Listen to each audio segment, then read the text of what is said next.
नमस्कार श्रोते हो. मी अमृता संभूस. माझ्या अमृत संवाद या यूट्यूब चॅनलमध्ये तुम्हा सर्वांचे मनापासून स्वागत करते. नवरात्रीतील नवदुर्गा या आपल्या मालिकेमध्ये आज आपण ज्या दुर्गेशी संवाद साधणार आहोत त्यांचं समाज क्षेत्रातलं कार्य हे अतिशय मोलाचं आहे आणि उल्लेखनीय आहे. कर्करुग्णांसाठी त्या मानसिक तसंच आर्थिक आधार बनलेल्या आहेत. कर्करुग्णांना ज्या आर्थिक आणि मानसिक पाठबळ देतात अशा आधाररेखा प्रतिष्ठान संस्थेच्या संस्थापिका व सचिव रश्मिताई जोशी यांच्याशी आपण संवाद साधणार आहोत. चला तर मग त्यांच्याशी संवादाला सुरुवात करूया. नमस्कार रश्मिताई. नमस्कार. तुमचं अमृत संवाद या यूट्यूब चॅनलमध्ये मनापासून स्वागत. धन्यवाद. मला पहिला प्रश्न असा विचारायचा आहे की रश्मिताई, तुमचं बालपण कुठे गेलं आणि तुमचं शालेय तसंच महाविद्यालयीन शिक्षण कुठे झालं? आज तुमच्या या नवदुर्गा मालिकेत आमचा सहभाग करून घेतला त्याच्याबद्दल सर्वात पहिल्यांदा आभार मानते. माझं बालपण तसं म्हटलं तर महाराष्ट्र पूर्ण आम्ही लहानपणापासून फिरलेलो आहोत. माझे वडील सरकारी खात्यात नोकरीला होते आणि त्यामुळे माझं शालेय शिक्षण झालं आहे नागपूर अमरावतीला. मी ग्रॅज्युएट झाले आहे पुण्याला. मी पोस्ट ग्रॅज्युएट झाले मुंबईला. माझा जन्म झाला आहे औरंगाबादला आणि आता मात्र लग्नानंतर मी ठाण्याची रहिवासी आहे. अच्छा. आणि मग तुमचं महाविद्यालयीन शिक्षण जे होतं ते कोणत्या महाविद्यालयामधनं झालं?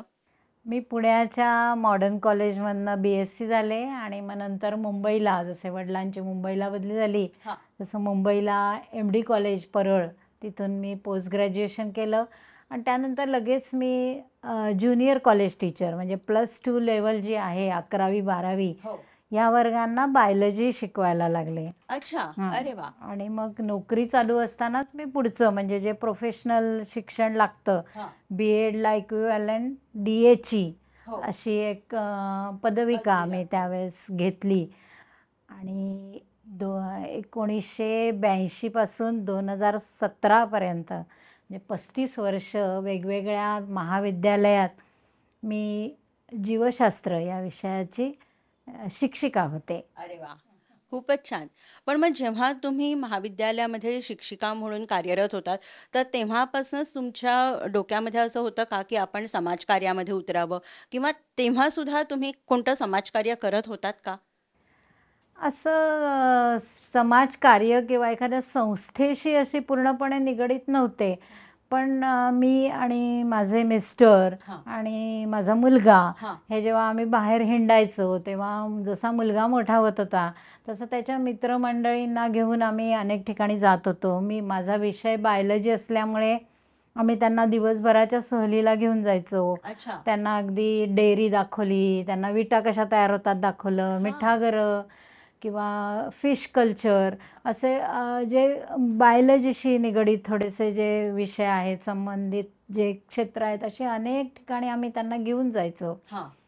त्याचबरोबर वाचनाची खूप आवड होती मला आणि आमच्या कुटुंबात सगळ्यांनाच. त्यामुळे त्या दृष्टीने मग जसं जसं आयुष्यात स्थिर व्हायला लागले, मुलगा मोठा झाला, त्याचं शिक्षण झालं, त्याची जबाबदारी संपली, तसं हे सामाजिक कार्य ज्याला म्हणता येईल असं जास्त जोरात चालू झालं असं म्हणायला हरकत नाही, किंवा वेगवेगळ्या स्तरावर ते चालू झालं. आणि पुस्तकांच्या माध्यमातून हे सर्वात पहिल्यांदा आम्ही काम करायला सुरुवात केली. मला सांगायला आवडेल, आपल्याला माहिती आहे की नाशिकला जे कुसुमाग्रज प्रतिष्ठान आहे त्यांच्यातर्फे ग्रंथ तुमच्या दारी ही योजना आम्ही सर्वप्रथम ठाण्यात आणली आणि ठाण्याची समन्वयक मी आहे. आणि 65 वेगवेगळ्या ठिकाणी आपल्या या ग्रंथपेट्या आहेत आणि त्यातून हे थोडंसं काम चालू झालं. त्यानिमित्ताने अनेक जणांशी भेटीगाठी व्हायच्या, अनेक जण पुस्तकं त्यांच्या घरची देऊ करायचे. पण ही पुस्तकं जी घरातली वापरलेली पुस्तकं आहेत त्याचं काय करावं हे नीटसं असं उमजत नव्हतं. मग अशा वेळेस आम्ही ह्या पुस्तकांच्या म्हणजे लोकांच्या घरात जमलेल्या पुस्तकांच्या पेट्या करून त्या विविध वृद्धाश्रमात नेऊन द्यायचो. अरे वा. आणि त्या वृद्धाश्रमात पण आम्ही एक आमचा हितगुज नावाचा, मी आणि अरविंद जोशी माझे पती, दोघं मिळून आम्ही एक असा करमणुकीचा कार्यक्रम हा. सादर करायचो. अच्छा. ओके. असं थोडंसं त्यातनं कुठेतरी समाजासाठी समाजकार्याविषयी काहीतरी आवड निर्माण करावं झाली. असं एक मनात होतं. हा. ग्राहक पंचायतीचं काम करायचो आम्ही. अच्छा. नंतर मी इथे जी आपली ठाण्यामध्ये वामनराव ओक रक्तपेढी आहे हो. त्याच्यासाठी व्हॉलेंटियर म्हणून काम करायचे. अच्छा. त्यांच्या रक्तदान शिबिरांना आम्ही जायचो. हा. तिथे मी कायम जाऊन बसायचे आणि लोकांना रक्तदानाचं महत्त्व पटवून देण्याचा प्रयत्न करायचे. आम्ही जिज्ञासा ट्रस्ट हो. जी लहान मुलांमध्ये विज्ञान प्रसाराचं काम करते त्याच्याशी संलग्न होतो. अच्छा. असं वेगवेगळ्या संस्थांमध्ये आमच्याकडून म्हणजे आमची नोकरी आणि घर हे सगळं सांभाळून जेवढं काम करता येईल तेवढं नक्कीच करत होतो. पण म्हणजे समाजाचं आपण काहीतरी देणं लागतो ही भावना आधीपासूनच तुमच्या मनामध्ये रुजू झालेली होती आणि त्या पद्धतीने तुम्ही जसं तुम्हाला जमेल तसं वेगवेगळ्या संस्थांबरोबर काम करतच होतात. नक्कीच. मला वाटतं प्रत्येकाच्या मनात हे असतं, पण ते प्रत्यक्ष उमटायला थोडीशी माझ्या पतीची पण साथ होती आणि हां. त्यामुळे ते शक्य होत शक्य होतं. झालं. पण मग हे सगळं करत असताना आपण कर्करुग्णांकरता एखादी सामाजिक संस्था स्थापन करावी हा विचार कधी मनात आला आणि तसंच ह्या संस्थेचं नाव आधाररेखा असं ठेवावं हे कसं काय सुचलं? आधार रेखा प्रतिष्ठान ही जी कर्करुग्णांसाठी, आम्ही कर्करुग्ण म्हणण्यापेक्षा त्यांना कर्कयोद्धे म्हणतो. हां. तर कर्कयोद्ध्यांसाठी अशी जी आमची संस्था आहे ती खरं म्हणजे अशी काय एका दिवसात स्थापन नाही झाली. माझे पती अरविंद जोशी हां. त्यांना 2005 साली हां. एक रक्ताचा एक प्रकारचा कर्करोग डिटेक्ट झाला अच्छा. आणि मग आम्ही त्या सगळ्या चक्रातनं म्हणजे एकतर डिप्रेशन येणं, नंतर किमोथेरपी, औषधोपचाराचे जे इतर परिणाम असतात बरोबर. ते, साइड हे इफेक्ट. सगळ्यातनं आम्ही जात होतो.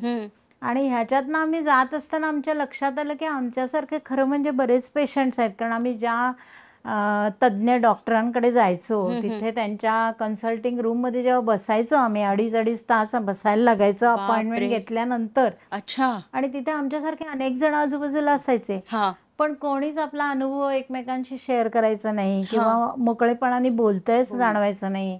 आम्ही अनेक वेळा डॉक्टरांना विचारायचो की असं कोणी असेल तर आम्हाला सांगा, आम्ही त्यांच्याशी बोलू. म्हणजे एक अनुभव जे शेअर होतील बरोबर. किंवा आपल्यासारखंच आणि दुसरं कोणीतरी आहे किंवा असं दुःख म्हटलं सुद्धा की वाटलं जातं आणि एक आधार पण मिळतो आपल्याला. एक धीर येतो धीर आपल्याला येतो. की आपणच नाही आहोत एकटं किंवा बरोबर आहे. आपल्यालाच हे सगळं होतंय असं नाही. अगदी खरं. तर असं तेव्हा कोणी भेटायचं नाही. मग हां. ह्याच्यातनं आमच्या मनात अशी कल्पना आली की असे लोक तर आहेत, हो. मग अशा लोकांना आपण एकत्रित केलं हां. आणि आपण आपले अनुभव एकमेकांच्या बरोबर जर शेअर केले तर त्याचा सगळ्यांनाच फायदा होईल. नक्कीच. आणि मग त्या कन्सल्टिंग रूममध्येच या आधार रेखा प्रतिष्ठानचा जन्म झाला असं म्हणायला हरकत नाही. अच्छा. पण मग ही संस्था कोणत्या वर्षी स्थापन झाली आणि मग ह्या संस्थेचं नाव आधाररेखा ठेवावं असं का मनात आलं? हा विचार मनात आल्यावर की आपण असे जे सगळे जे कॅन्सर पेशंट्स आहेत त्यांचा अनुभव एकमेकांना शेअर करता येईल अशा रीतीने एकत्र जमूया, हा मनात आल्यावर आम्ही लोकसत्तेमधनं आव्हान केलं की हा एका ठराविक दिवशी एका ठराविक ठिकाणी सगळ्यांनी भेटूया. अच्छा. आणि ही 2013 साली आम्ही मे महिन्यात एक मीटिंग घेतली. ओके. आणि ती मीटिंग हा आधार रेखा प्रतिष्ठानचा जन्मदिवस असं फाउंडेशन डे असं म्हणून आम्ही साजरा करतो दरवर्षी. अच्छा. आणि ह्या मीटिंगला एवढा प्रतिसाद मिळाला, अतिशय चांगला प्रतिसाद मिळाला. ठाण्यातीलच नव्हे तर पश्चिम उपनगरातील, मुंबईची, दक्षिण मुंबईची अशा अनेक किंवा आपल्याकडे बदलापूर, अंबरनाथ इथपासून अनेक लोक त्या मीटिंगला आली आणि सगळ्यांनी आपले अनुभव अर्थात त्या दिवशी सांगितले. त्या दिवशी आमच्या सुदैवाने त्या मीटिंगला डॉक्टर हरिकांत भानुशाली जे ठाण्यातले प्रसिद्ध शल्यविशारद आहेत ते आले होते. अच्छा. आणि त्यांनी आम्हाला त्या दिवशी खूप छान मार्गदर्शन केलं. त्यांनी सांगितलं की जर तुम्हाला काही काम करायचं असेल या क्षेत्रात तर तुम्ही रीतसर संस्था स्थापन करा. अच्छा. आणि त्या संस्थेच्या माध्यमातून काम करा. जेणेकरून तुम्हाला जास्त चांगलं काम करता येईल. बरोबर. आणि मग त्यांच्याच बरोबर आम्ही ही संस्था स्थापन केली. हां. तर या संस्थेचं रजिस्ट्रेशन किंवा ज्या टेक्निकल गोष्टी आहेत त्या अर्थात माझे पती अरविंद जोशी, डॉक्टर हरिकांत भानुशाली यांच्या मार्गदर्शनाखाली सगळं ते केलं त्यांनी काम. हां. ते स्वतः चार्टर्ड अकाउंटंट आणि LLB होते, त्यामुळे त्या गोष्टी आम्हाला थोड्याशा सहज सगळ्या करू शकलो आम्ही. बरोबर. पण त्यावेळेस जेव्हा नाव काय ठेवायचं संस्थेचं असं जेव्हा विचार मनात यायला लागले किंवा त्याच्याविषयी जेव्हा आम्ही चर्चा करायला लागलो, तेव्हा माझी बहीण, हं. सख्खी मोठी बहीण, तिचं नाव रेखा आहे अच्छा. आणि ती स्वतः त्यावेळेस कर्करोगाला सामोरी जात होती. ओह. पण ती ज्या पद्धतीने त्याचा सामना करत होती हां. ते बघून आम्हाला वाटलं की हिचं नाव त्या संस्थेला देणं आवश्यक आहे, की ती एक म्हणजे उदाहरण आयडॉल म्हणता म्हणता येईल. येईल, बरोबर. असं उदाहरण म्हणून लोकांसमोर नक्कीच तिचं आपल्याला ठेवता येईल.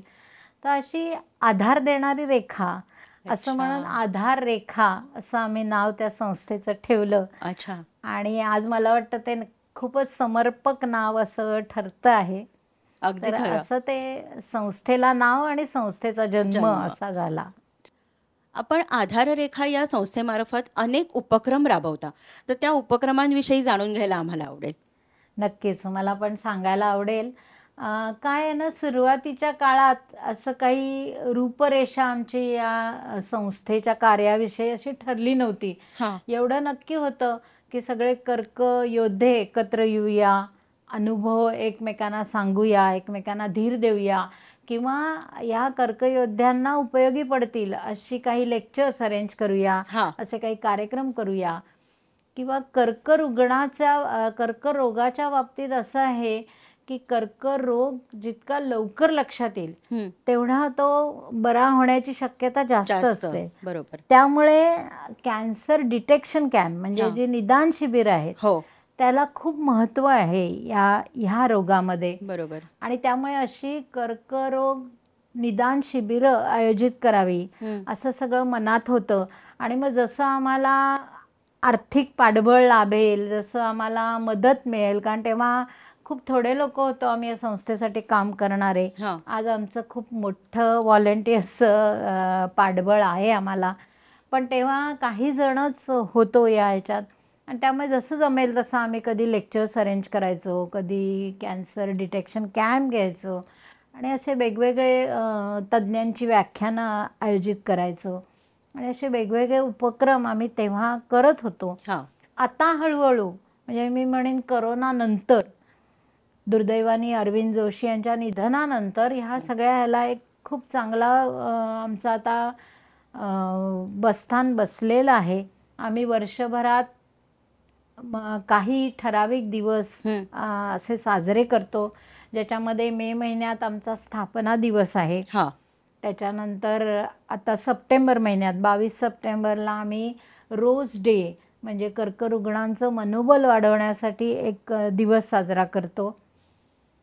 नोव्हेंबर महिन्यात अरविंद जोशी यांच्या स्मृतीप्रित्यर्थ आम्ही आधार संवादमाला म्हणजे हां. लेक्चर सिरीज अरेंज करतो. हां. आणि ह्याच्याशिवाय आमचं कर्करोग निदान शिबिरं होतात.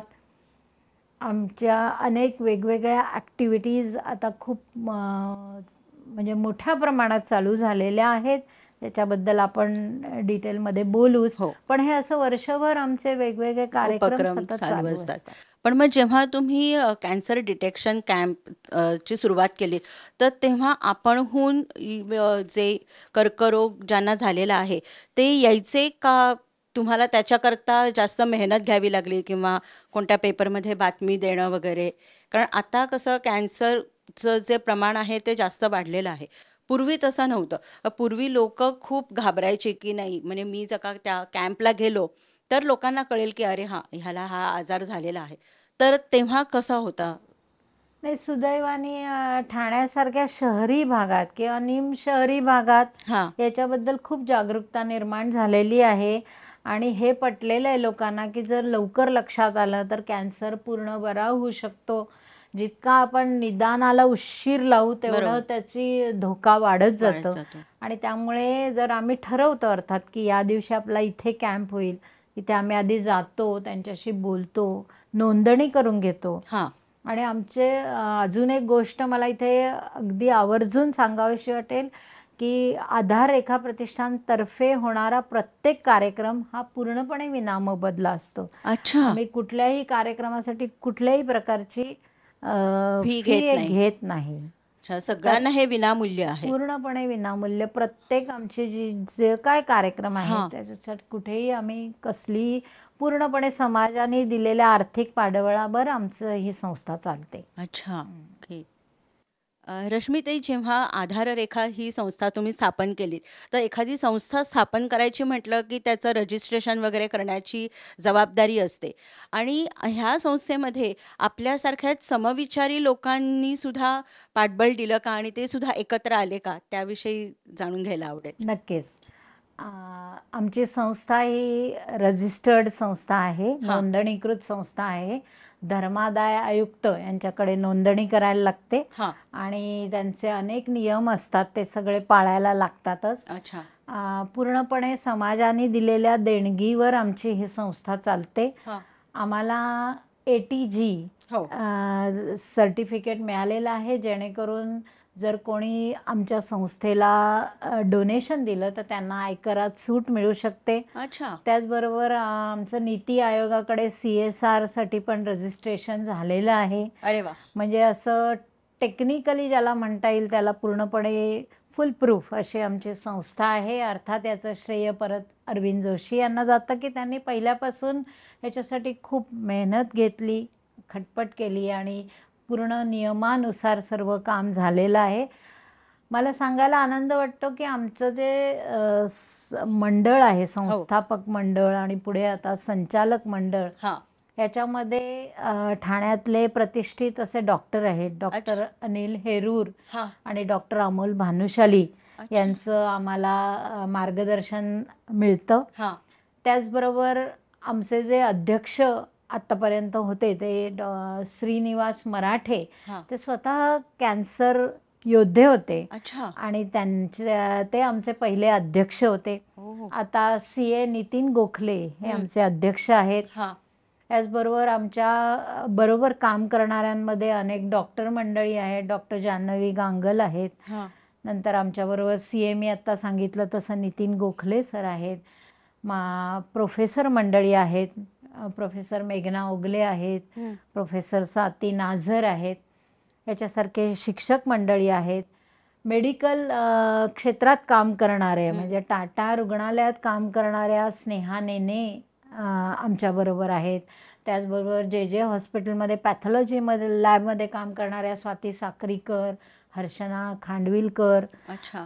सर्व्हायवर्स अश्विनी कदम यांच्यासारख्या सर्व्हायवर्स आमच्याबरोबर आहेत.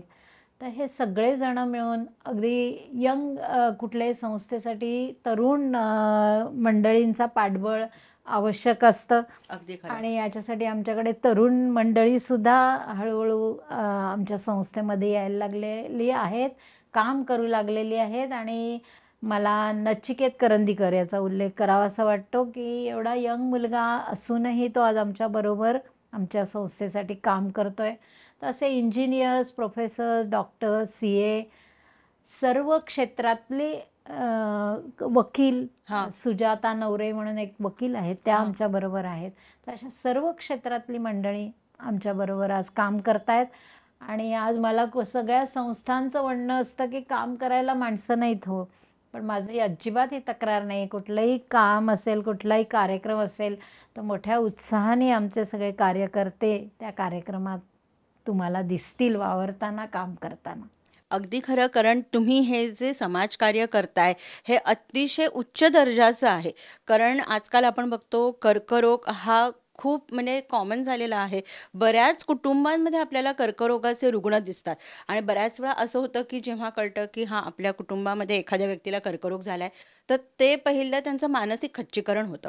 म्हणजे ज्याला झालेलं आहे त्याचं तर होतंच, परत त्या कुटुंबातील बाकीच्या लोकांचंही होतं आणि त्यांच्या पुढे सर्वात मोठा प्रश्न असतो तो त्यांच्या आर्थिक परिस्थितीचा. कारण कर्करोग म्हटलं की त्याची जी उपचार पद्धती आहे ती खूप महागडी आहे, त्याची मिळणारी औषधं महागडी आहेत आणि ह्या सगळ्या लोकांकरता जे तुम्ही काम करता आहात, ह्या कामाला खरंच एक सलाम ठोकावासा वाटतो आणि त्याच्यामुळेच मला वाटतं की अशा वेगवेगळ्या क्षेत्रातल्या लोकांना आपणहून एक काम करणं जमत नाही म्हणून ते तुमच्याशी जोडले गेलेले आहेत. कारण जे काम तुम्ही करता आहात त्याला खरंच कुठलीच तोड नाही. हे काम प्रत्येकाने करावं कारण तुम्ही समाजाचं देणं लागता. त्यामुळे तुमच्या ह्या कामाला खरंच सलाम. अजून कोणते कोणते उपक्रम ह्या संस्थेद्वारे राबवले जातात त्याविषयी आम्हाला जाणून घ्यायला आवडेल. नक्कीच. तुम्ही आत्ता म्हणालात तसं कर्करोग हा एका माणसाला किंवा एका रुग्णाला किंवा एका व्यक्तीला होत नाही, तर जेव्हा एखाद्या घरामध्ये एखाद्याला जेव्हा कर्करोग होतो तेव्हा ते पूर्ण कुटुंबाला त्याचं, जरी त्याला ॲक्च्युअल त्या रोगाचे परिणाम सहन करावे लागत नसले तरी पूर्ण कुटुंब हे हादरलं जातं. अगदी खरं. कारण म्हणजे घरातल्या आईवडिलांपासून ते लहान मुलापर्यंत हो. कोणालाही हा जर रोग झाला तर पूर्ण कुटुंब हे हादरून जातं आणि त्यामुळे अनेक वेगवेगळ्या प्रकारे ह्या कर्कयोद्ध्यांशी आपल्याला एक नातं जोडायला लागतं बरोबर. आणि त्या दृष्टीने आमचे वेगवेगळे उपक्रम चालू असतात. हां. आता आर्थिक पाठबळ हे खरं म्हणजे याच्यात खूप मोठं आवश्यक असलेली गोष्ट आहे. हो. पण आज समाजात अनेक संस्था आहेत की ज्या आर्थिक पाठबळ देतात. त्यामुळे आधार रेखा प्रतिष्ठान आर्थिक पाठबळ देणं हे आमचं सर्वात मुख्य काय म्हणता येईल धोरण नाही आहे. आम्ही सर्वात पहिल्यांदा त्या कर्कयोद्ध्याशी जोडलं जातो, हं. त्या कर्कयोद्ध्याच्या कुटुंबाशी जोडलं जातं. हं. आधार रेखा प्रतिष्ठान ही कर्कयोद्ध्यांची जेवढी आहे तेवढीच ती त्यांच्या कुटुंबियांची पण आहे असं मी नेहमी म्हणत असते आणि ते खरंच आहे. आता आमचे उपक्रम जर सांगायचे झाले तर सर्वप्रथम एक मोठा उपक्रम म्हणजे आधार वाहिनी या नावाने आम्ही उपक्रम चालवतो. हां. याच्यामध्ये आम्ही ठाण्यापासून ते टाटा हॉस्पिटल, आता हो. टाटा हॉस्पिटल परळ हां. आणि टाटा हॉस्पिटल खारघर हां. इथपर्यंत आम्ही टॅक्सीची सेवा देतो. अच्छा. त्याच्यामध्ये तो कॅन्सर झालेला रुग्ण हां. आणि त्याच्याबरोबर त्याचा घरचा एक नातेवाईक हां. असं दोघं जण त्यांच्या अपॉइंटमेंटच्या वेळेनुसार त्या टॅक्सीने ठाण्यापासून जाऊ शकतात हां. आणि त्यांचं काम झाल्यावर त्यांना परत पण आम्ही घेऊन येतो. अच्छा. आणि ही सेवा विनामूल्य आहे. ही सेवा इतर सगळ्या यांच्याप्रमाणे पूर्णपणे विनामूल्य अच्छा. आहे, हां. विनामोबदला आहे. ह्याची सुरुवात थोडीशी करोना काळात झाली हां. की ज्यावेळेस ट्रेननी जाण्यासाठी सुद्धा तिकीटं मिळत नव्हती. बरोबर आहे. कर्करोग ज्याला झालाय त्याला एक वेळ तिकीट मिळायचं पण त्याच्याबरोबर जाणाऱ्याला तिकीटसुद्धा मिळत नव्हतं. हं. आणि रोज, कारण आता रेडिएशन जर तुम्ही म्हटलं तर सलग 20-20, 25-25 दिवस हॉस्पिटलला जायला लागतं खरं आहे. आणि रोज टॅक्सी करून जाणं हे, कारण इतर इतके खर्च असतात, त्याच्या अगदी खरं. औषधाचा खर्च आहे, टेस्टचे खर्च आहेत, हो, हो. त्यांना चांगला आहार मिळणं आवश्यक आहे. त्यामुळे त्याच्यात ह्या प्रवासाचा खर्च हं. तेवढा तरी आपण एक हे उचलूया या दृष्टीने आम्ही ते करोना काळामध्ये टॅक्सी सेवा चालू केली. जानेवारी 2021ला चालू झाली आमची टॅक्सी सेवा. हां. आजपर्यंत चालू आहे. रोज आमच्या टॅक्स्या जात असतात अच्छा. आणि अपॉइंटमेंटच्या वेळेप्रमाणे आम्ही त्यांना घेऊन जातो. हां. शक्यतोवर एक किंवा जर एकच सारखीच वेळ असेल तर 2 पेशंट एका टॅक्सीने जातात अच्छा. आणि ते आमचे जे ड्रायव्हर्स आहेत ते ठरलेले ड्रायव्हर्स आहेत, ते त्यांच्याशी संपर्क साधतात आणि त्यांचं काम झाल्यानंतर त्यांना परतही घेऊन येतात. अगदी सकाळी 6 वाजता पहिली टॅक्सी आपली जाते, ओह! कारण 7 वाजता टाटा हॉस्पिटल उघडतं अच्छा. आणि रात्री 11, 11:30पर्यंत परत आणलं जातं. हां. किमोथेरपीसाठी तिथे एवढा नंबर लावावा नंबर लागतो. असतात की अनेक वेळा रात्रभर सुद्धा पेशंट थांबतो. अरे तर बापरे! रात्री पेशंटला सोडून पहाटे घेऊन येणं असं सुद्धा आपल्या टॅक्सी अच्छा. चालक करत असतात. ओके. तर हे झालं पहिली गोष्ट म्हणजे आधार वाहिनी हां. याबद्दल. यासारख्या वेगवेगळे अनेक उपक्रम आहेत. एक आधार मैत्र या नावाने जे कॅन्सर मधनं पूर्णपणे बरे झालेले आहेत अशा लोकांना सपोर्ट करण्यासाठी एक सपोर्ट ग्रुप आम्ही चालवतो अच्छा. आणि दर आठवड्याला 1 दिवस आम्ही भेटतो. हां. तर ह्या ग्रुपमध्ये जे कॅन्सर सर्व्हायव्हर्स आहेत, कर्कयोद्धे आहेत, ते बरे झालेले आहेत. पण बरोबर. तरीसुद्धा कुठेतरी एक पाठीमागे मनामध्ये एक भीती असते की हा परत तर आपल्याला होणार नाही ना, उलटून किंवा येणार नाही त्याचे ना. जे साईड इफेक्ट्स आहेत ते इतके दिवस चालतात की हो. त्याला तोंड देऊन त्यातनं बाहेर येणं आणि एक आपलं मनोधैर्य कायम ठेवणं, याच्यासाठी ह्या आधार मैत्रमध्ये आम्ही काम करत असतो. इथे आम्ही कुठल्याही कर्करोगाविषयी बोलत नाही अच्छा. किंवा काहीही एकमेकांच्या म्हणजे उपचारांविषयी बोलत नाही, पण हां. एकत्र जमतो, हां. वेगवेगळे छंद जोपासतो. इथेही तुम्हाला फुलं दिसतायत, हो. तर ही फुलं सुद्धा आमच्या कर्कयोद्ध्यांनीच बनवलेली आहेत. अरे वा. तर असे वेगवेगळे हस्तकला, हां. छंद जोपासत असतो. कोणी येऊन त्यांचं मनोरंजन करतं, कधी गाण्याचा कार्यक्रम करतो, अच्छा. कधी एखादा विषय ठरवतो, मग सगळेजण तयारी करून येतात, ते बोलतात. तर असं सगळ्यांचं एकत्रितकरण आणि दर आठवड्याला भेटल्यामुळे एक आमचा संपर्क राहतो त्यांच्याशी. आणि त्यातनं सुद्धा त्यांना मानसिक आधार मिळत असतो आणि त्या म्हणजे आपल्याला हा रोग झालेला आहे, आपण ह्यातनं बरे झालेलो आहोत. पण जसं आत्ता तुम्ही म्हणालात, की त्यांच्या मनात कुठेतरी एक भीती असते, की परत हा रोग येणार नाही ना. तर त्या काळापुरतं तरी ते ह्या विचारापासून दूर जातात आणि त्यांचं जे आयुष्य आहे त्याच्यामध्ये तुम्ही खरंच आनंद निर्माण करताय आणि ते ते आयुष्य आनंदाने जगण्याचा तुम्ही त्यांना एक सफळ प्रयत्न करू पाहत आहात. तर ही एक जी मानसिक शक्ती असते, म्हणजे तुम्ही भिवू नकोस, मी तुझ्या पाठीशी आहे, असं जसं स्वामी समर्थांचं वाक्य आहे, तशा तुम्ही कायम त्यांच्या बरोबर आहात, पाठीशी उभ्या आहात. तर हे खरंच खूप क्रेडिटेबल आहे. हे आधार मैत्र फक्त कर्कयोद्ध्यांसाठी आहे असं नाही, हां. तर माझ्यासारख्या कुटुंबियांसाठी सुद्धा याची आवश्यकता आहे. त्यामुळे माझ्यासारखे ज अनेक जण की ज्यांनी आपल्या घरचा अगदी जवळचा नातेवाईक हो. गमावलेला आहे, बरोबर. पण कुठेतरी सपोर्टची आवश्यकता सपोर्टच्या आहे, आपल्याबरोबर कोणीतरी आहे, ही भावना माणसाला खूप बळ देऊन बळ देऊन जाते. जाते. तर हे नक्कीच. असं आमचा आधार मैत्र आहे.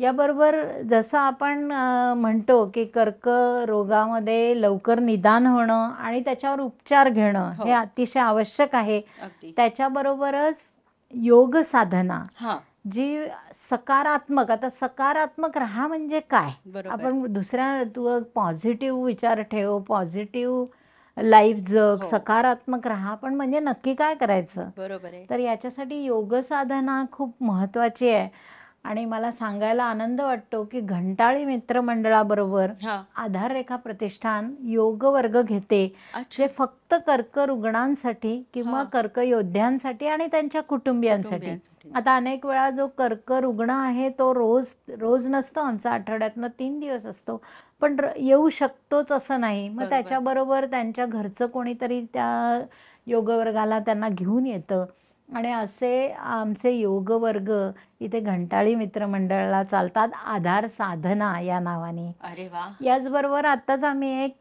आरोग्य कर्करुग्ण मित्र केंद्र हां. असं चालू केलेलं आहे की तुमच्या मनात कुठलीही शंका आली किंवा हं. तुम्हाला कुठलाही प्रश्न आला मनामध्ये, हं. किमोथेरपी म्हणजे काय, बरोबर. मला औषधं कुठे मिळतील, मी टेस्ट कुठे करू, मी सेकंड ओपिनियन घेऊ का नको घेऊ, हं. घेऊ तर कुठे घेऊ, बरोबर. टाटा हॉस्पिटलला जाऊ का जाऊ, असे काहीही कसले किंवा घरात पेशंट्ससाठी तुम्हाला काहीतरी मदत हवी असते, नर्स हवी आहे किंवा कोणी नुसता सहकार्य हवा आहे, बरोबर. तर ह्याच्यासाठी जी काय तुम्हाला मदत हवी आहे तर ती माहिती हां. आम्ही देतो. अच्छा. हां, तिथे आम्ही सगळ्या माहितीचं जास्तीत जास्त संकलन करण्याचा प्रयत्न केलेला आहे हं. आणि जसे तुमचे प्रश्न असतील त्याप्रमाणे सगळ्या तर माहिती असेल असं नाही, बरोबर. 100% असं काही मी सांगू शकत नाही. पण तुमचा जसा प्रश्न असेल त्याप्रमाणे आम्ही तुम्हाला माहिती मिळवून सुद्धा ती देतो आणि हे माहिती केंद्र पण आमचा आठवड्यातनं 2 दिवस हां. विनामूल्य, विनामोबदला उपलब्ध आहे. पण मग हे केंद्र कुठे भरतं ठाण्यामध्ये? हे केंद्र आमचं 3 पेट्रोल पंपाजवळ आम्हाला इनरव्हील हो. संस्थेने त्यांचं जे चॅरिटी क्लिनिक आहे हं. तिथे जागा दिलेली आहे अच्छा. आणि तिथे आमचं हे केंद्र भरतं. तर तिथे एक डॉक्टर साधारण आणि आमच्यातला एक कार्यकर्ता असं अच्छा. उपस्थित असतात. हां. आणि कुठलाही प्रश्न घेऊन जर कुठलीही व्यक्ती आली तर आम्ही त्यांना नक्कीच मदत करतो. आणि तिथेच आम्ही आर्थिक मदतीसाठी सुद्धा अर्ज स्वीकारतो. हां. आणि त्यांना पण इतर संस्था ज्या आर्थिक मदत करतात बरोबर. त्यांचे पत्ते, त्यांचे फोन नंबर, त्याच्यासाठी अर्ज कसा करावा, कारण सामान्य माणसाला माहिती नसतं की काय या अर्जामध्ये करायला हवं, कुठल्या बरोबर त्याला आहे. प्रती जोडायला हव्यात. तर हे सगळं आम्ही तिथे सांगतो. आणि आमच्या आधार एका प्रतिष्ठानतर्फे सुद्धा काही जणांना आम्ही आर्थिक मदत करतो. अच्छा. आत्ता बोलता-बोलता तुम्ही म्हणालात, की योग साधना. तर असं बऱ्याच जणांच्या डोक्यात असतं, की जेव्हा कर्करुग्ण जो आहे, ज्याची केमोथेरपी चालू आहे, रेडिएशन्स चालू आहेत, तर हे चालू असताना योगा केलेलं चालत नाही. म्हणजे हा मग गैरसमज लोकांमध्ये बऱ्याच प्रमाणात पसरत चाललेला आहे. तर ह्याच्याबद्दल तुम्ही काय सांगाल? की म्हणजे दोन्ही चालू तुम्ही ठेवू शकता का? काय ना, जितक्या व्यक्ती तितक्या प्रकृती. हां. म्हणजे तर ते व्यक्ती कोण आहे, त्यांचं वय काय आहे, त्यांची तब्येत कशी आहे, त्यांच्यावर या सगळ्या औषधांचा काय परिणाम होतो. तर योग साधना त्याच्या बरोबरीने करायला काहीच हरकत नाही. हं. तिथे आपले जे आहेत ते योग थेरपिस्ट तज्ज्ञ लोकच आहेत. हां. मंडळी शिकवतात. पण त्यातनं तुम्ही तुमच्या डॉक्टरच्या सल्ल्याने जर या योग साधना केली आणि हं.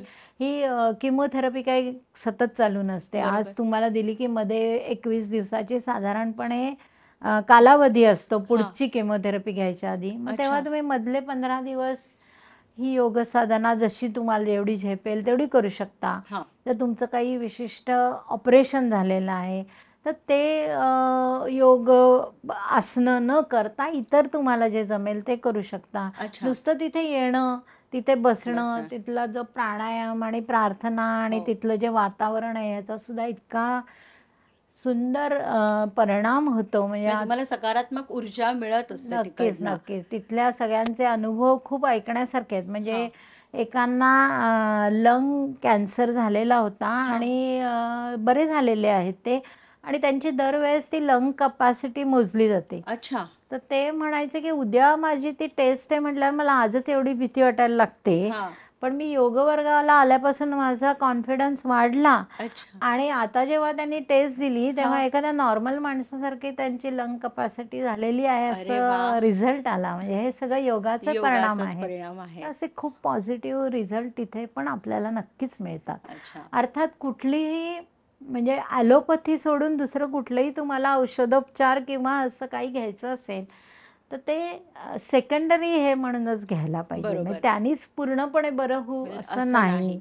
पण ॲलोपॅथीला जोड म्हणून तुम्ही आयुर्वेदातले औषधोपचार घेतले किंवा इतर कुठल्या पॅथीवर तुमचा विश्वास असेल आणि तुम्ही त्याचा उपयोग करून घेतला तर नक्कीच त्याचा जास्त चांगला परिणाम होतो. पण त्याच्यामध्ये सातत्य सुद्धा हवं, की म्हणजे धरसोड वृत्तीने जर का तुम्ही ते करत असाल, तर त्याचे विपरीत परिणाम सुद्धा तुमच्या शरीरावर होऊ शकतात. हो, नक्कीच. आणि तुम्ही एक डॉक्टर निवडला आहे आणि ते डॉक्टर तुम्हाला ते तज्ज्ञ असतात, बरोबर. ऑन्कॉलॉजिस्ट असतात.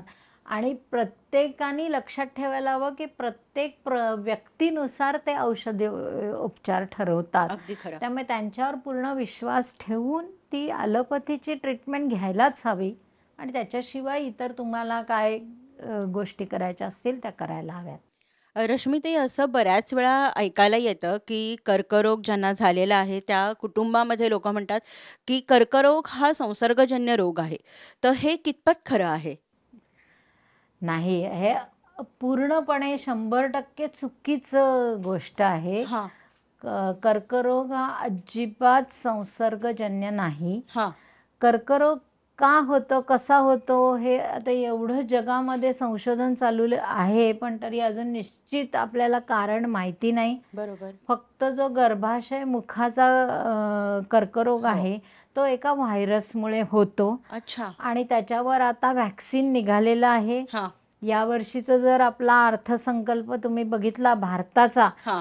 तर आपण मोठी तरतूद केलेली आहे की ते जेव्हा मुली वयात येतात, प्युबर्टी हो. जेव्हा आपण म्हणतो, त्यावेळेस ते वॅक्सिन घ्यावं लागतं. अच्छा. आणि त्याच्यासाठी आता केंद्र सरकारने खूप मोठी तरतूद केलेली आहे हां. आणि हे प्रत्येक मुलीला दिलं जाणार आहे. अच्छा. त्यामुळे हा गर्भाशय मुखाचा कॅन्सर नक्कीच पूर्णपणे आटोक्यात आटोक्यात प्रतिबंध घालू शकतो आपण. याशिवाय कुठलाही कॅन्सर हा संसर्गजन्य 100% नाही. अच्छा. आणि त्यामुळे त्याला घाबरण्यासारखं काहीच नाही. मी तर म्हणेन म्हणजे थोडंसं अतिशयोक्ती होईल, पण डायबिटीस होण्यापेक्षा कॅन्सर होणं हे जास्त सोपं आहे. हां. ओके. कारण कॅन्सरवर जर तुम्हाला तुमच्या लक्षात आलं आणि तुम्ही व्यवस्थित त्याच्यावर उपचार घेतले तर हां. तुम्ही 100% बरे होऊ शकता. अच्छा. ओके. तसं डायबिटीसच्या बाबतीत नाही आहे. नाहीये. तुम्हाला एकदा डायबिटीस झाला की त्यातनं बाहेर येणं जवळजवळ अशक्य आहे. ओके. तर असं एक थोडंसं धाडसी विधान मी इथे करते, पण हे खरं आहे. हं, हं. अनेक प्रकारचे कॅन्सर आहेत, जसं ब्रेस्ट कॅन्सर आहे, हो. प्रोस्टेट ग्लँडचा कॅन्सर आहे, हे 100% बरे होतात. बरे होतात. अच्छा. फक्त तर त्याचं निदान योग्य वेळेत व्हायला हवं आणि तुम्ही योग्य उपचार घ्यायला हवे. घ्यायला हवे. तर श्रोतेहो, ऐकलत ना, कोणताही कर्करोग हा संसर्गजन्य कर्करोग नाहीये. त्यामुळे आपले कधी-कधी WhatsApp युनिव्हर्सिटी जी आहे ती आपल्याला नको तितकं ज्ञान देत असते. तर असे जे मेसेजेस तुम्ही वाचता त्याच्यावरती कृपया तुम्ही विश्वास ठेवू नका. हा एक गैरसमज लोकांमध्ये पसरत जातो, की कर्करोग हा संसर्गजन्य आहे. पण ते तसं नाहीये. तुम्ही योग्य तर जी उपचार पद्धती आहे ती तुम्ही अवलंबलीत, योग्य पोषक आहार घेतलात, डॉक्टरांच्या सल्ल्याप्रमाणे जर का तुम्ही वागलात, तर नक्कीच कर्करोग हा बरा होण्यास मदत होते. इथे थोडंसं अजून एक तिसरी गोष्ट मी हां. ॲड करू इच्छिते, की आपली जीवनशैली जी आहे, हो. म्हणजे व्यायामाचा अभाव, अगदी खरं. काहीतरी झाल्याशिवाय व्यायाम करायला सुरुवात करत नाही, ते अतिशय अयोग्य आहे. हं. की जसा उत्तम आहार आपण घ्यायला पाहिजे, घरगुती आहार घ्यायला पाहिजे, बरोबर. पूर्ण चौरस आहार घ्यायला पाहिजे. हो. त्याचबरोबर काहीतरी व्यायाम दिवसभरात करणं हे अतिशय आवश्यक आहे. अगदी यंग मुलंसुद्धा म्हणतात आम्हाला वेळ मिळत वेळ नाही, पण हे अतिशय खोटं कारण आहे.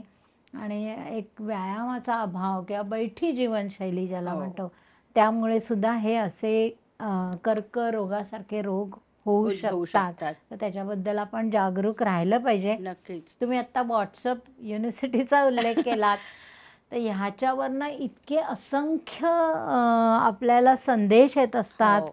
की हे घ्या, लिंबू फ्रीज करा आणि हो. ते खा, पपईची पानं खा, हो. नंतर अजून काय खा, असं करा, तसं करा. या सगळ्याला कुठेही सायंटिफिक बेस नाही. अच्छा. कुठेही हे शास्त्रीयदृष्ट्या सिद्ध झालेलं नाही. हं. त्यामुळे अशा गोष्टींच्या मागे शक्यतो लागू नये. बरोबर. अशांमधनं तुम्हाला काही इन्फेक्शन्स होऊ शकतात, तुमची ॲसिडिटी वाढू शकते किंवा तुम्हाला ज्या प्रकारचा कर्करोग झाला आहे त्याला आणि म्हणजे त्रास होऊ कॉम्प्लिकेशन्स होऊ शकतो. शकतात. तर डॉक्टरच्या सल्ल्याशिवाय अशा कुठल्याही गोष्टी घेऊ नयेत, अशा कुठल्याही गोष्टीवर विश्वास ठेवू नये. कारण कर्करोग हे 200 वेगवेगळ्या प्रकारचे आहेत. अरे बापरे!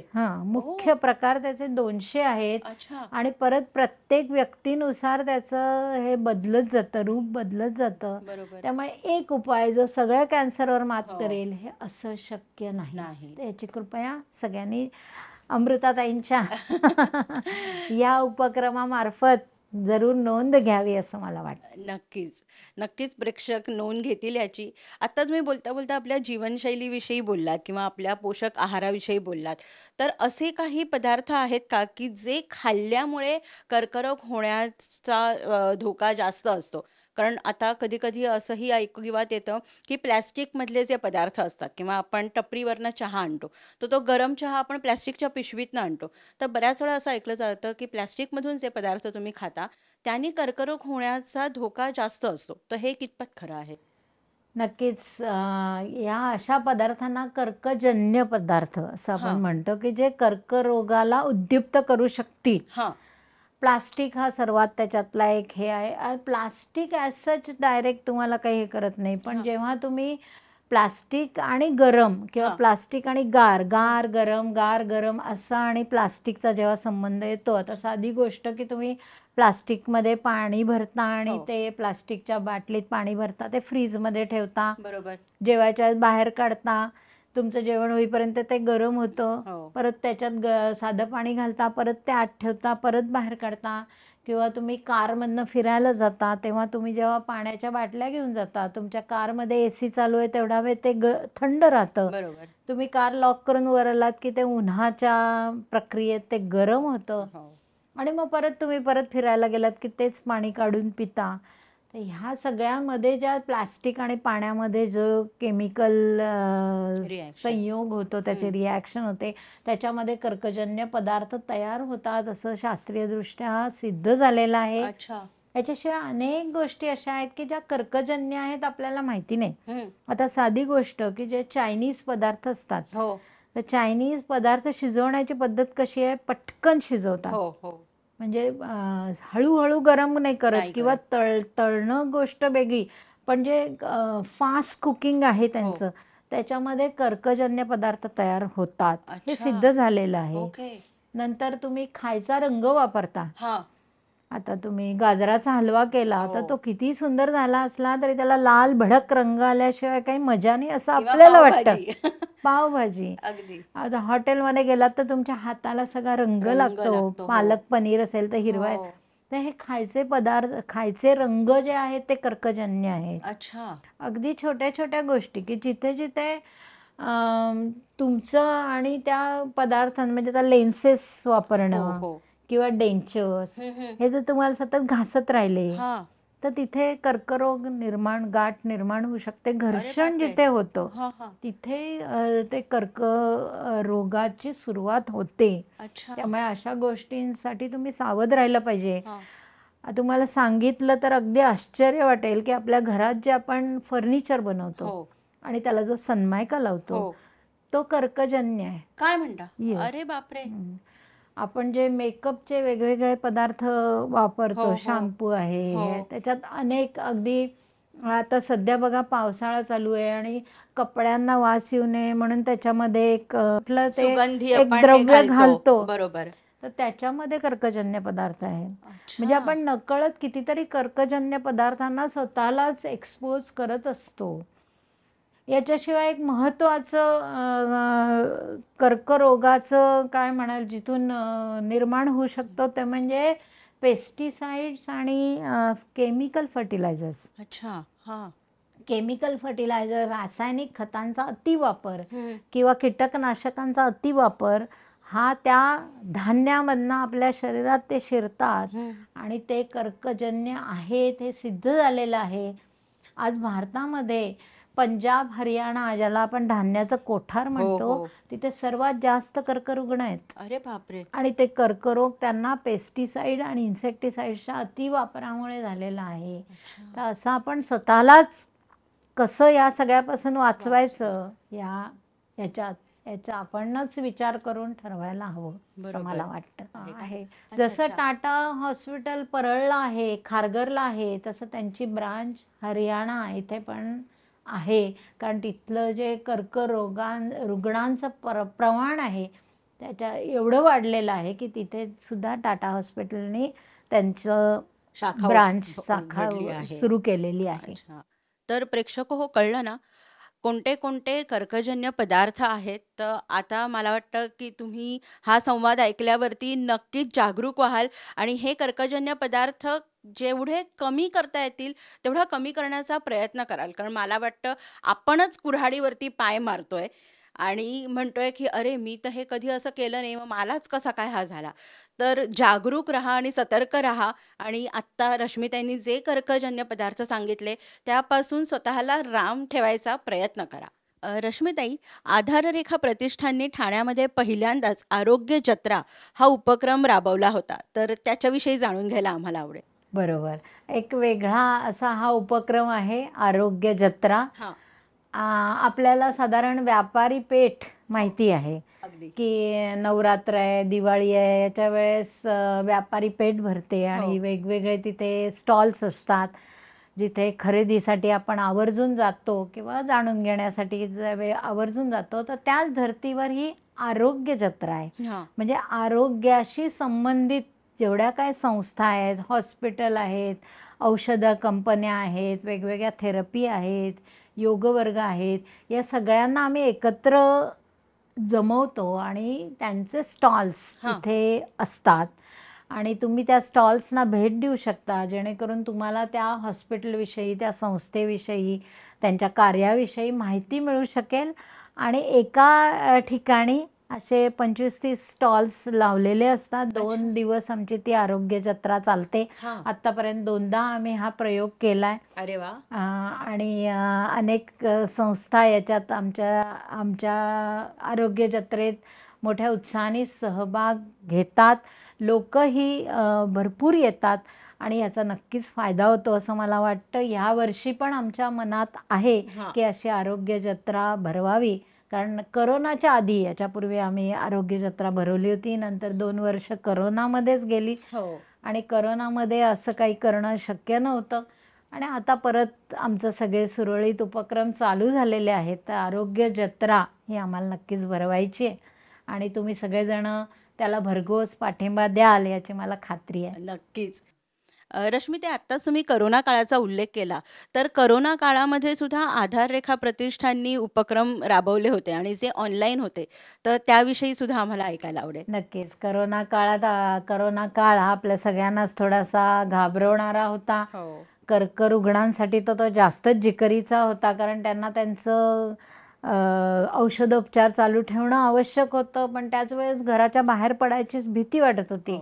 मग त्यांना पण कुठेतरी एकत्र येण्यासाठी किंवा थोडंसं त्यांची करमणूक, थोडंसं त्यांना इतर गोष्टींची माहिती व्हावी, या दृष्टीने आम्ही एक संवादमाला चालू केली, आधार संवादमाला. दर आठवड्यात एका ठराविक वेळेस आम्ही भेटायचो आणि परत हेल्थ म्हणजे आपलं आरोग्य याच्यावर फोकस ठेवून आम्ही 21 मंगळवार सलग वेगवेगळ्या विषयांवर वेगवेगळ्या लोकांच्या मुलाखती, भाषणं असं त्याच्यामध्ये ठेवलेलं होतं. त्याच्यामध्ये आयुर्वेद होतं, त्याच्यामध्ये योग होतं, अगदी फर्स्ट एड. जर तुम्हाला करोना काळात काही लहानसहान जखमा झाल्या, काही अपचन झालं, हे झालं, तर कुठले फर्स्ट एड किंवा घरातल्या घरात काय उपचार करता येतील ह्याच्याविषयी व्याख्यान झालं.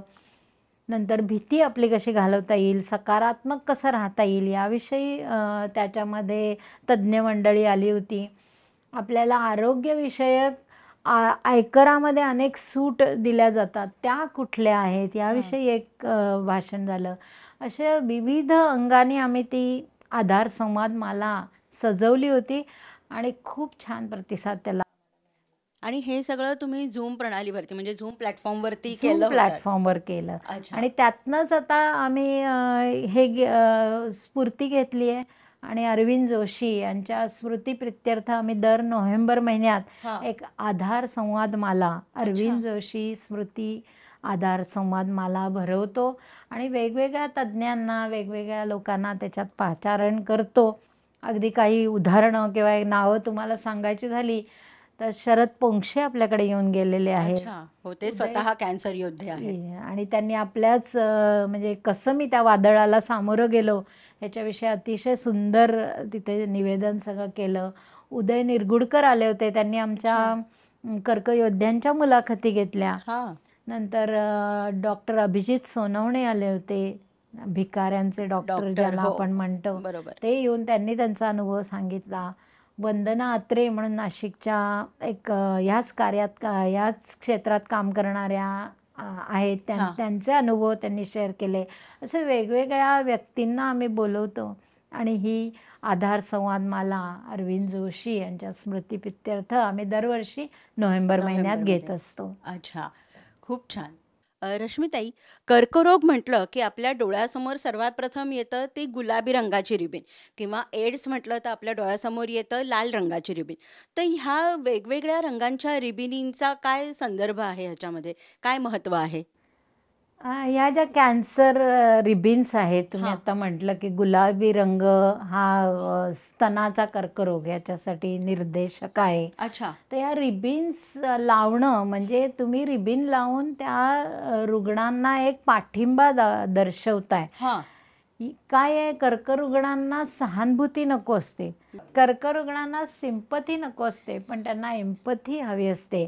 आणि असं जर तुम्ही ती रिबिन लावली तर आम्ही पण तुमच्याबरोबर आहोत हे आपण त्यांना सांगतो आहोत. अच्छा. तर गुलाबी रिबीन किंवा गुलाबी रंग हा स्तनाच्या कर्करोगाचा निर्देशक आहे. अच्छा. तसं वेगवेगळ्या कर्करोगांसाठी वेगवेगळ्या रंगाच्या रिबिनी लावल्या जातात. हां. फुफ्फुसासाठी पांढऱ्या रंगाची, अच्छा. प्रोस्टेट ग्रंथीचा जर काही असेल तर निळ्या रंगाची, अच्छा. किंवा इन जनरल कुठल्याही कर्करोगासाठी जांभळ्या रंगाची रिबीन लावली जाते. हां. आणि ह्या रिबिनी लावण्यामागे म्हणजे हा उद्देश आहे की आम्ही तुमच्याबरोबर आहोत, आम्ही तुमच्या दुःखात सहभागी होऊ शकत नाही, पण आम्ही तुमच्या पाठीशी आहोत, पाठीशी आम्ही आहोत. तुमच्या बरोबर आहोत.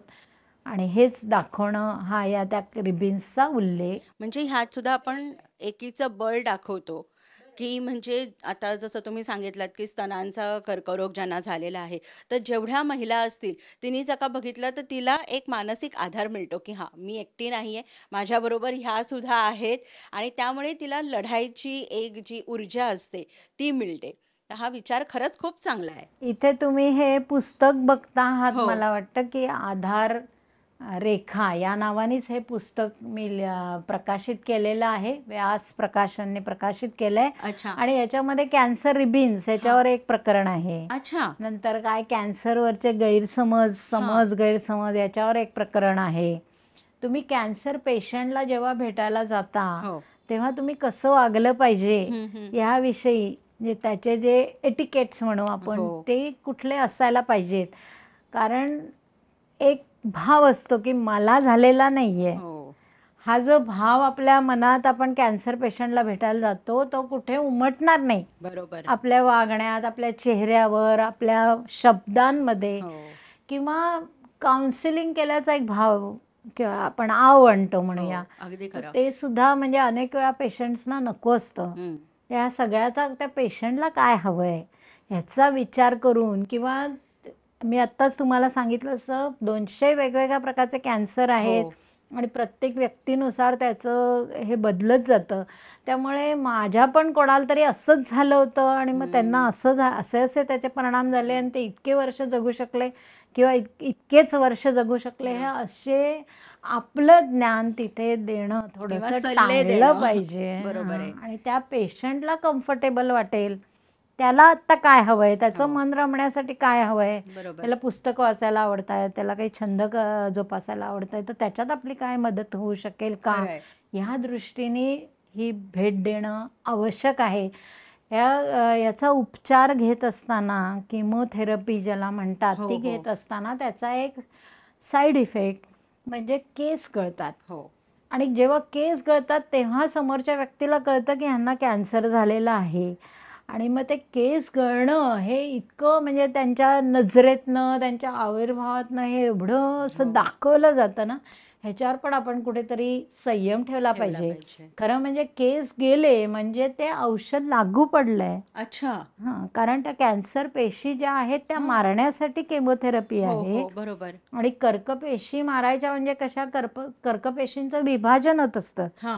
तर ते विभाजन होणाऱ्या पेशी मारल्या जातात. अच्छा. त्यामुळे आपल्या शरीरात जिथे जिथे विभाजन चालू आहे आपले केस सारखे वाढत असतात. हो. बरोबर. त्यामुळे ते केस गळतात.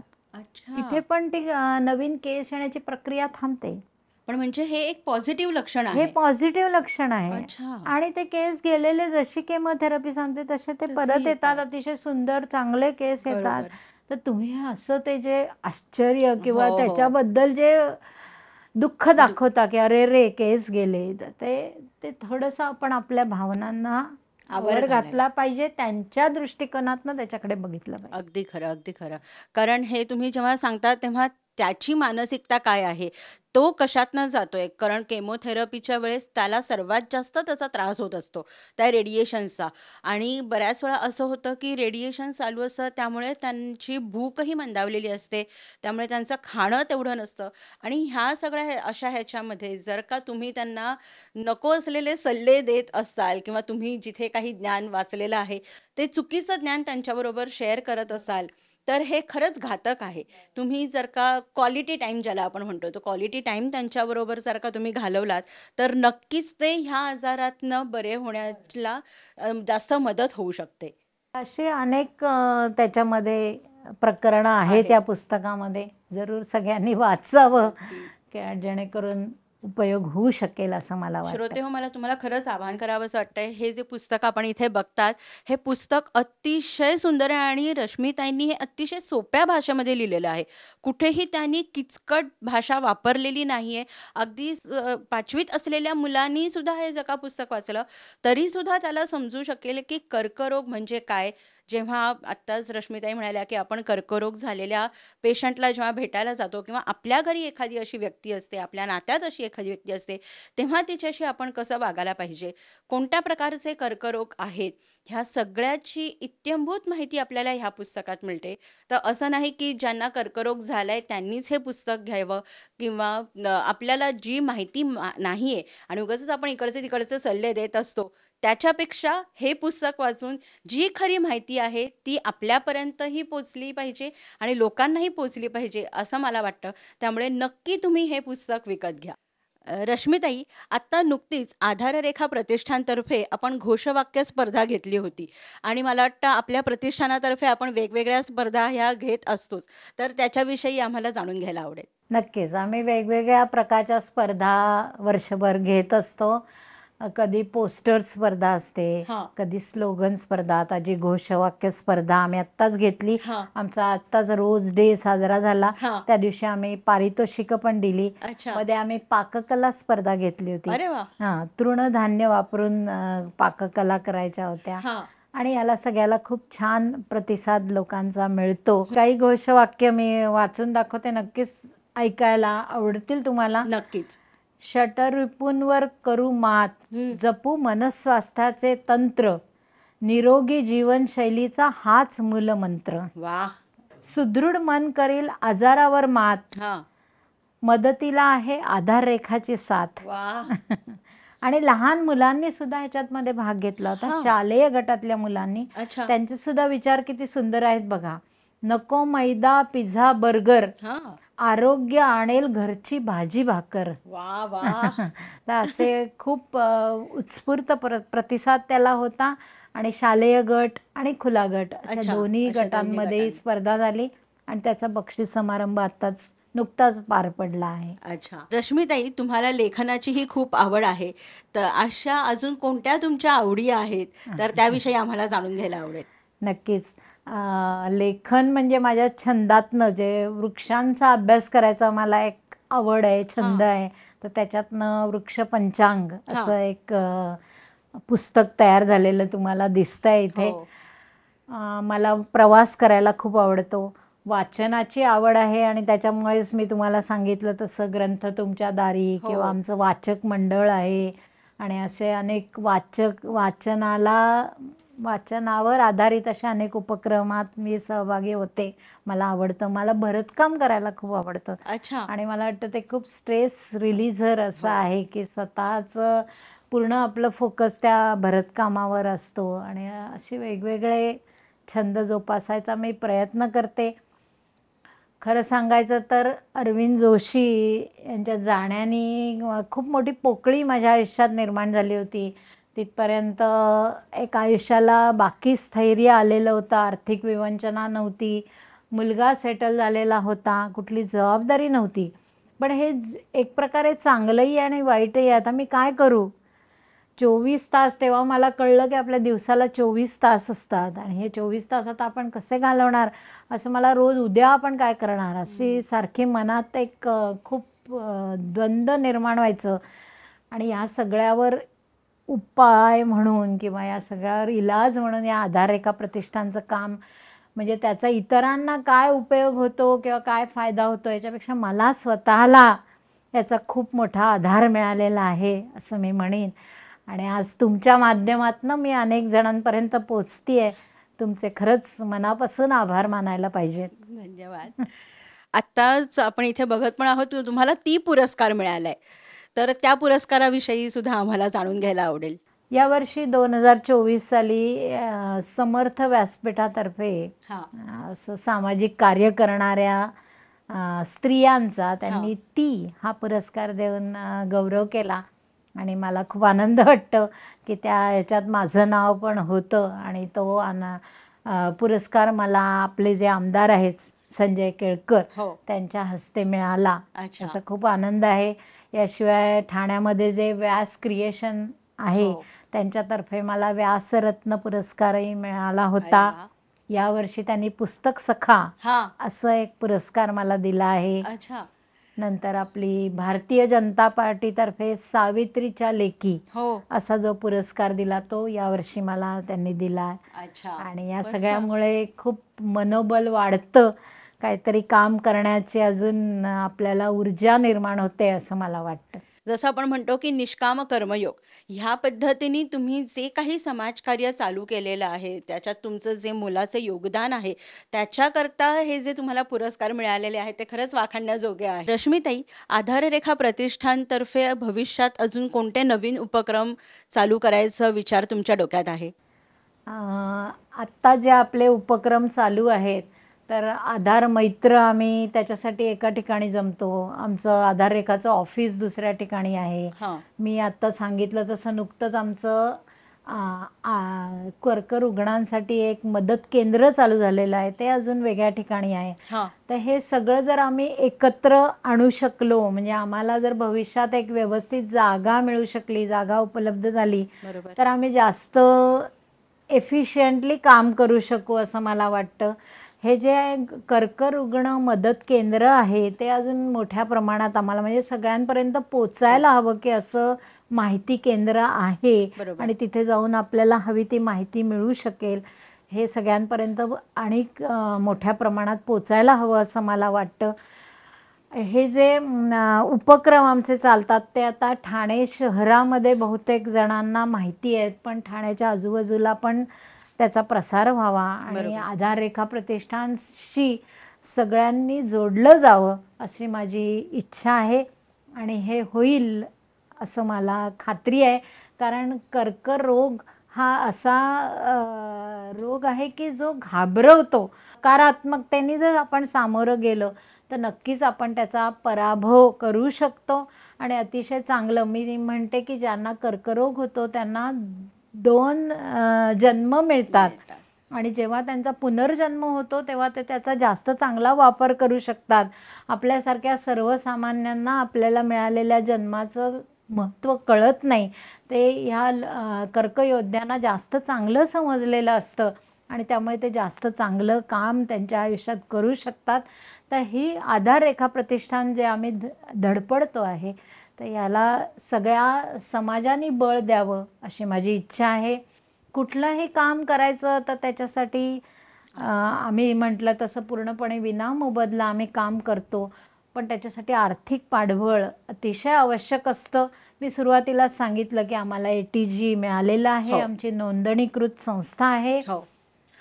आणि त्यामुळे जर आमच्या पाठीमागे समाज उभा राहिला आणि त्यांनी दिलदार वृत्तीने आता प्रत्येकजण वेगवेगळ्या प्रकारे आमच्याशी जोडलं जाऊ शकतं. एक कार्यकर्ता म्हणून येऊ शकतं. बरोबर. जर तुमच्या घरात कोणी कर्कग्रस्त असेल तर त्यांना तुम्ही आमच्यापर्यंत पोचवू शकता. तुम्ही आर्थिक पाठबळ आम्हाला देऊ शकता आणि या सगळ्या मदतीनेच आम्ही पुढे जाऊ शकू. तर एवढीच माझी अपेक्षा आहे की पूर्ण समाजाने आमच्या मागे उभं राहावं. नक्कीच. प्रेक्षक हो, आत्ताच आपण रश्मिते जोशी यांच्याशी संवाद साधलात. त्यांचं हे जे कार्य आहे ते खरोखरच वाखाणण्याजोगं आहे. कारण कर्करोग ग्रस्त जे लोक आहेत त्यांच्या पाठीशी भक्कमपणे उभं राहणं, ढाल बनून उभं राहणं हे खूप कठीण काम आहे. नुसतं रुग्णाच्या पाठीशी नाही तर त्यांच्या पूर्ण कुटुंबियांच्या पाठीशी त्या सदैव असतात आणि कुठलंही काम म्हटलं हे काम जे आहे ते त्या विनामूल्य करतायत. पण तरीसुद्धा जे आत्ता त्यांनी आपल्याला सांगितलं की आधार रेखा आरोग्य वाहिनी जे त्या टॅक्सी पुरवतात, पण त्याच्याकरता आपल्याला पेट्रोलचा खर्च आहे, बाकीचे खर्च आहेत. तर आर्थिक पाठबळ हे प्रत्येक संस्थेला लागतं. तर अमृतसंवाद या यूट्यूब चॅनलतर्फे मी सुद्धा तुम्हाला आवाहन करते आहे की जितकी तुम्हाला शक्य होईल तितकी मदत तुम्ही ह्या संस्थेला करा. आपल्याला माहितीच आहे की आपण समाजाचं काहीतरी देणं लागतो. तर आपण समाजाकरता खारीचा जरी वाटा उचलला तरीसुद्धा तो तुम्ही उचलाल ह्याची मला नक्की खात्री आहे. खालती आम्ही आधाररेखा प्रतिष्ठानचा नंबर देत आहोत जेणेकरून तुम्ही त्यांच्याशी जोडले जाऊ शकता. तुम्हाला कधीही तुमच्या नात्यामध्ये किंवा तुमच्या मित्रपरिवारामध्ये असे कोणी रुग्ण असतील की जे कर्करोग ह्यानी ग्रस्त आहेत, त्यांना मदतीची गरज आहे, तर तुम्ही नक्की आधाररेखा प्रतिष्ठान या संस्थेला संपर्क करा. ते नक्की तुमचे जे काही प्रश्न आहेत ते हाताळतील ह्याची खात्री आहे. रश्मीताई, आता शारदीय नवरात्र चालू आहे, तर त्यानिमित्ताने तुम्ही महिलांना काय संदेश द्याल? सर्व महिलांना नवरात्रीच्या शुभेच्छा. मी एवढंच सांगू इच्छिते की आपण महिला या आपल्या हातामध्ये आपल्या पूर्ण कुटुंबाचं आरोग्य असतं आणि ते आरोग्य सांभाळणं आपल्याला सहज शक्य आहे. आपण आपल्या कुटुंबाला कर्कजन्य पदार्थांपासून वाचवू शकता. एक चांगला सकस आहार, घरगुती आहार आणि ज्याच्यामध्ये कर्कजन्य पदार्थ टाळून आपल्या कुटुंबाचं आरोग्य आपण सांभाळू शकतो. त्याचबरोबर तुम्ही आधाररेखा प्रतिष्ठानसारख्या सामाजिक संस्थेला जोडले जाऊ शकता. कार्यकर्ता म्हणून तुमचं इथे स्वागत आहे. आर्थिक मदत तुम्ही करू शकता आणि तुमच्या सगळ्यांच्या मदतीनेच आम्ही परत एकदा सांगते की आधाररेखा प्रतिष्ठानसारखी संस्था पुढे आमचं काम आम्ही चालू ठेवू शकू. आज अमृताताईंनी खास एवढा वेळ देऊन मला बोलायला संधी दिली, याबद्दल त्यांचेही मनापासून आभार आणि आपणा सगळ्यांचे की आपण हे सगळं ऐकलं आणि त्याच्यापासून नक्कीच आपण काही बोध घेतला असेल याची मला खात्री वाटते. नमस्कार. रश्मीताई, आज तुम्ही वेळात वेळ काढून अमृत संवाद या माझ्या यूट्यूब चॅनलवरती आलात, त्याबद्दल तुमचे खरंच मनापासून आभार. आणि तुम्ही इतकी सुंदर माहिती दिलीत आणि ती सुद्धा अतिशय साध्या सोप्या शब्दांमध्ये. त्याकरता खरंच आभारी आहे. धन्यवाद. तर श्रोते हो, उद्या आपण भेटणार आहोत एका नवीन दुर्गेला. तोपर्यंत तुमचं काम तुम्हाला करायचं आहे. कोणतं माहिती आहे ना? आपली त्रिसूत्री विसरायची नाही. लाईक, शेअर आणि सबस्क्राईब. कोणाला? अहो, अर्थातच अमृत संवाद या यूट्यूब चॅनलला. तर उद्या भेटूया एका नवीन दुर्गेला, एका नवीन विषयासह. तोपर्यंत नमस्कार.